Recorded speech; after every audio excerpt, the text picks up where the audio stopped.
Hi there. Thank you once again for stopping by and sparing a few minutes of your precious time to watch another video of mine. My goal remains exactly the same: to take complex health topics and break them down into palatable and hopefully digestible pieces. Now, today, I want to start with something I've seen many times. I am having breakfast with a diabetic acquaintance, and they proudly tell me, "Doctor, I've stopped putting sugar in my tea." Excellent. That's a positive step. Then, a few moments later, I watch them drink that sugarless tea with 2 slices of white bread. And I find myself wondering, have they actually reduced their blood sugar spike, or have they simply moved it somewhere else? Let's unpack that. Imagine I gave you a choice.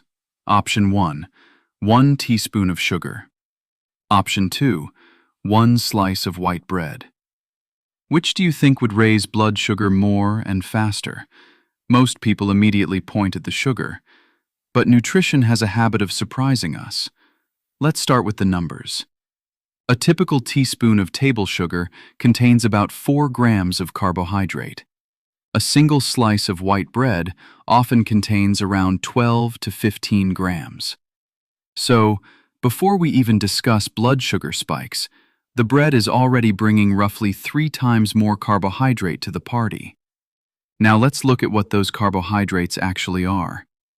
Table sugar is made from 2 smaller sugars joined together, glucose and fructose. The glucose half can enter the bloodstream directly, but the fructose portion takes a detour through the liver first. So not every gram of table sugar immediately becomes blood glucose. White bread is different. White bread is mostly starch, and starch is essentially long chains made almost entirely from glucose units.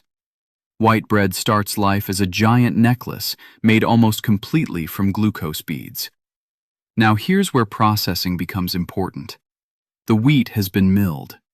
Much of the fiber has been removed. The natural structure has been broken apart. It's almost like somebody has already done half the digestive work for you.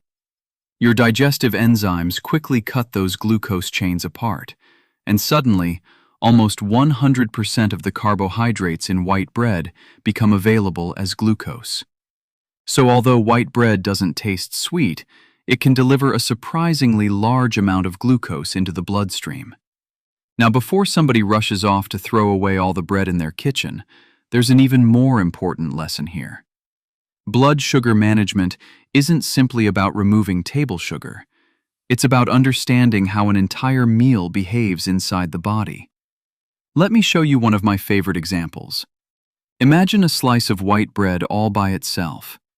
I call this naked bread. Naked bread moves fast. The glucose arrives quickly. The blood sugar wave rises sharply. But now let's give the bread some clothes. Maybe an egg. Maybe avocado. Maybe peanut butter. Maybe beans. These foods contain protein, healthy fats, and fiber. Think of them as clothes for the bread. Once the bread is dressed, everything slows down. The stomach empties more slowly. Digestion takes longer. Glucose enters the bloodstream more gradually. Instead of a sharp mountain peak, you get a gentler rolling hill. In fact, studies show that adding protein or healthy fats can delay the blood sugar peak by roughly 30 to 60 minutes. Same bread, different journey. Smarter journey. So today's lesson is not sugar is bad, or it's not bread is bad, or not. The lesson is that food is more complicated than bad or good. My goal at the end of the series is for you to know how to plan your meals properly. It's so easy once you know the fundamentals. Anyway, today we've learned 3 important things. First, the type and amount of carbohydrate matters. Second, processing changes how quickly carbohydrates become glucose. And third, pairing carbohydrates with protein, healthy fats, and fiber can help soften blood sugar spikes. In the next episode, we will dive deeper into popular Zimbabwean breakfast foods and why, when I visit your home, I would prefer bread with an avocado than bread with jam. I'll see you in the next episode.